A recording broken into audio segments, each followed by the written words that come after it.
Zeinbait kirol ikasturtearekin batera hasten dute beraien denboraldia, baino badira bertze batzuk urtearekin batera hasten dutela denboraldia, eta hori Santiagotarrakeko kasua da.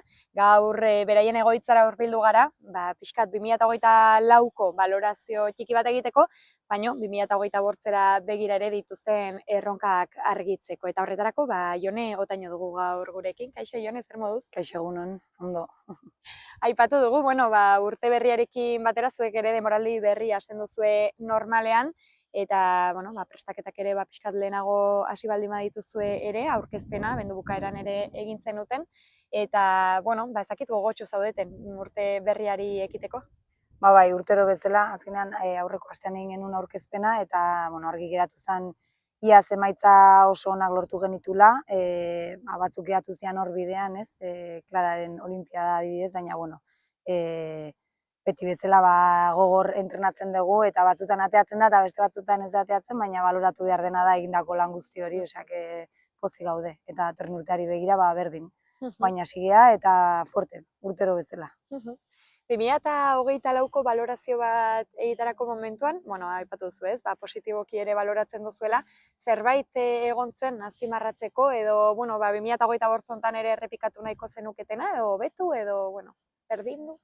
Egia da, lehen adibidez 3 sekzio genuzkan eta oso markatuta zeuden egiten genituen txapelketak, baina gaur egun sekzio guztietan txapelketa pila bat dauzkagu desberdinak eta modalidade pila bat ateatzen nahi dira, eta ezingo nuke bat aipatu hola berezia bezala. Berezi bezala aipatu nezaken, lehenengo aldiz Arrauneko emakumeen 8ko batek Londresen parte hartu duela txapelketa hola oso famatu edo ezagun batean, ez? Eta hori guretzat oso, nire ustez oso esperientzia polita izan zen beraientzat, eta klub bezala ere aurrera pausu bat izan dela, ez? Eta datorren urteari begira, berriz jarraituko dugu alden txapelketa guztietan parte hartzen, egia da ekonomikoki eta estrukturalki oso zaila dela, ze txapelketa asko dira urtean, eta hori nabaritzen da. Baina, aurrera jarraituko dugu eta aldugun guztian parte hartuko dugu bai. Eta Londresen ere espero dugu egotea. 2025 aurkezpena egin zenuten, erran bezala, beti izaten dituzue kirolari pila bat, sail desberdinetan, aurten ere horrela da, taldeak osatu dituzue, eta, badira, kirolariak, gazteak, berriak ere animatu direnak, zuekin lehiatzera edo entrenatzera? Bai, ikusten ari gara, urtetik urtera, gehiago kostatzen ari zaigula hola jendea lortzea, baina nik uste kirol guztietan berdina gertatzen ari dela, ze azkenean talde asko sortzen ari dira, kirol asko dago, demanda edo oferta asko dago inguruan, eta zaila da, ez, azkenean, eta hori, guk aldeguna egiten dugu, udako ikastaroak dira guretzat oso garrantzitsuak hortarako, harrobi hori sortzeko, eta, bai, sartu dira aurrak, eta urtero bezala badaukagu hor harrobi polit bat. Dagoeneko hasi dituzue prestaketak 2025ko lehiaketei begira? Nola hasi duzue hori, edo nola hasi zarete hori dena prestatzen?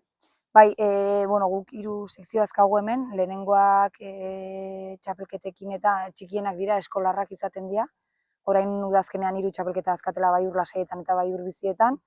Beraiek bi egin dituzte, eta Arraunekoak orain hasi dira asteburu honetan eduki dute lehenengo Bidasako jetxiera, eta hemendik urtarrilean orain memoriz zaki, baina urtarrilean beste 2-3 dazkate, urtarrila otsaila aldera beste 2-3. Baina arraunlariak dira denboraldiarekin hasten diran lehenengoak eta bukatzen duten lehenengoak ere. Osea, orain arraunlariekin hasiko gea, eta gero Ur Lasaiak eta Urbiziak ja.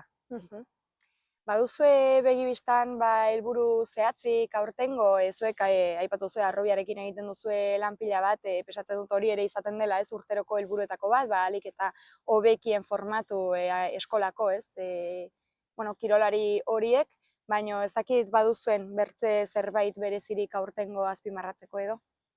Ez, bereziki gure filosofiarekin jarraitu nahi dugu beti bezala. Azkenean guk nahi duguna da jendea hurbiltzea, bidasoaz gozatzea, eta txikitatik, ez, hori erakutsi eta hori eman, ez, aurroiei, eta hori lortzen badugu ja onak edo ez, emaitzak lortu edo ez, behintzat hori eukitzea eta hori eramatea, esperientzia hori eta gozatzea biragoan, arraunean edo egiten duten guzti horretan. Goi mailako kirolariak ere badituzue, zuen sail desberdinetan, horiek izanen dituzte, baten batek izanen du zerbait berezia begi bistan, lehen urtean joko olimpikoak ziren, aurten bertze urte desberdin bat izanen da, baina ez dakit baduten txapelketarik, zerbait begi bistan lortu nahi dutena edo prestatzen hasiko direna. Bai, azkenean sekzio guztietan lehenengo, segun sekzioa, baina normalean ekipo nazionalean sartzea da helburu nagusiena, eta gero hori aurrera goateatzen da ze frogetan edo parte hartuko duten, segun eta ze taldean sartzen dian, hori oraindik borradore batean dago markatuta, baina oraindik ez dakigu oso ziur nola dijoan, baina bueno, hor dauzkagu arraunean adibidez Naroa Zubimendi estatu batuetan dagola, Leire Navaridas ere iaz egontzala ekipo nazionalean, Urlasaietan ere badaukagu Malen Juaristi kanpoan dagola ikasten eta entrenatzen, Nereak ere hor jarraitzen du, Xue aurten ere Sevillan dago, eta Urbizietan, Klarak hor jarraitzen du topera, eta Oier Diaz ere daukaguan Katalunia aldean, eta klub bezala txapelketetan dabiltzatenak, baina leku guztietatik dauzkagu bananduta egia esan, baina bai. Hortan seguro hor jarraituko dugula hor goian, mailan. Aipatu duzu hasieran ere, lehen urtean, zortzikote bat, emakumeen zortzikote bat Londresen izan zela, txapelketa famatu batean, aurten ere horrela izanen da edo saiatuko dira, ez? Bertan egoten berriz ere hori errepikatzen. Bai, hori da nahi deguna, eta hortarako badibidez asteburu hontan Santo Tomaseteko txonda antolatu dugu, pixkat dirua lortzeko hortarako, ez, hor egongo dira beraiek lanean, eta azkenean ekonomikoki ere horrek asko suposatzen du, eta bai klubarentzat eta bai beraientzat ere hor egotea oso garrantzitsua da, eta hori handi bat da guretzat ere, bai, saiatuko gea hor egoten, saiatuko dira beraiek. Horretarako, entrenatzen segituko dute, eta ez dakit, hemendik epe laburrera edo, ze izanen duzue? Begi bistan zein izanen den urrengo txapelketa duzuela pres, edo jendeak jarraitzen altzaituztela? Urrengoa nik esango nuke, datorren nola urrengoa izango dela hemengo arrauneko jetxiera, Bidasako jetxiera. Ez dakit guk antolatzen dugun edo Hondarribiko klubak, baina hemen izango dugu otsailaren 14ean, edo ez dakit nola erortzen da nora astetu hortan. Urtarrilaren 2. asteburuan. Ederki.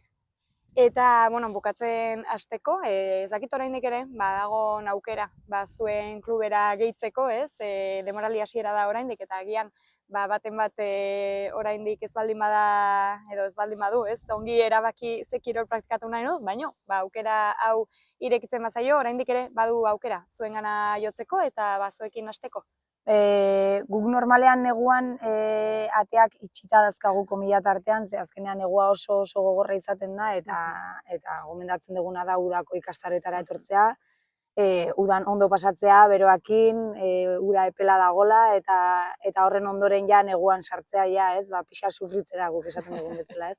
Baina guk ateak berez irekita dazkagu urde guztian zehar, nahi duena etorri daiteke nahi duen egunean piraguan ibiltzera, alokatzera, Bidasoako jetxiera egitera, eta hausarten bat balin badago hortik bantxe bertan Bidasoa jetxi nahi duena, guregatik primeran hemen gaude. Ederki, hortxe utziko dugu gonbita, eta jendeak nahi baldin badu, ona etortzea, eta zuekin batera, zuekin kirolan aritzea, noski. Mila esker Jone gurekin izategatik, zorte hon, aurtengo demoraldean, seguru hor jarraituko dizuegula, eta adi egonen garela zuen emaitzen inguruan eta berri emateko, eta berriz ere, mila esker gurekin izategatik. Mila esker zuei.